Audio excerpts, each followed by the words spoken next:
তো সকাল সকাল উঠে ফ্রেশ হয়ে মাঠের দিকে রওনা হলাম একটু হালকা করে শাক তোলার জন্য। মাঠে পৌঁছে গেছি, আলহামদুলিল্লাহ। সুন্দর রোদ গায়ে লাগছে বেশ। এবং মাঠ ঘুরতে ঘুরতে দেখছি এখানে ছোট্ট একটা সুন্দর পুকুর। ওয়াও, মাশাল্লাহ, দেখিনি কখনো এর আগে, ফার্স্ট টাইম দেখলাম। বেশ ভালো লাগলো। তো এই করতে করতে আমরা ঘোরাঘুরি করতে করতে শাক তুলে এলাম। যদি আজকে খুব বেশি শাক পাইনি, অল্প কিছু শাক পেয়েছিলাম। মানে শাক প্রায় শেষের দিকে, কাটা হয়ে গেছে। তো মাঠ থেকে বাড়ি এসে চটপট রেডি হয়ে গোসল করে মসজিদের পথে রওনা। মসজিদ থেকে এক জায়গায় যে প্রোগ্রাম রয়েছে, সেটা কোথায় কি করতে যাব সবই বলবো ইনশাআল্লাহ ভিডিওতে। সঙ্গে থাকুন ততক্ষণ পর্যন্ত। মসজিদে আসা মাত্রই চটপট রেডি হয়ে সেখান যাওয়ার উদ্দেশ্যে বেরিয়ে পড়লাম। এবার যেখানে যাচ্ছি সেটা হলো আকন্দ্রা।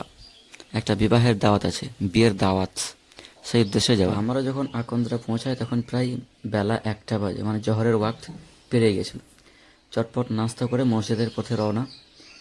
মসজিদে নামাজ টামাজ পড়ে যে ইমামটা থাকে সে আবার আমার খুব কাছের একজন বন্ধু, হাফেজ মুস্তফা।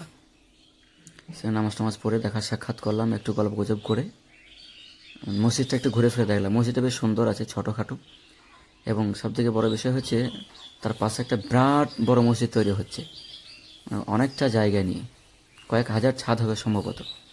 খুব ভালো লাগলো দেখে। এখন আবার বিয়ের বাড়ির দিকে হেঁটে যাচ্ছি। ঠিক কিছুক্ষণ পরেই চলে আসলাম একটা বন্ধুর শ্বশুর বাড়ি।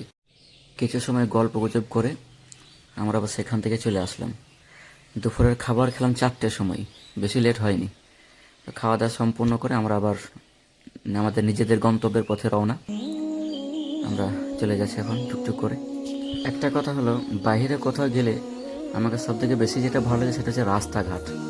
রাস্তার দুই পাশে ধান ক্ষেত হবে, রাস্তার দুই পাশে গাছগাছালি হবে, দেখে যেন প্রাণটা ভরে ওঠে, মাশাআল্লাহ। আর এটাই ছিল দুই পাশে রাস্তাঘাট। খুব ভালো লাগলো বিষয়টা। প্রাকৃতিক সৌন্দর্য আসলে মানুষকে আনন্দ দেয়, যা অন্যান্য কোনো কিছু আনন্দ দিতে পারে না। আস্তে আস্তে দিলাম একটা বিরাট বড় বিল্ডিং, তবে কি বটে সেটা জানতে পারলাম না, যদিও কখনো ওদিকে আসা যাওয়া নেই।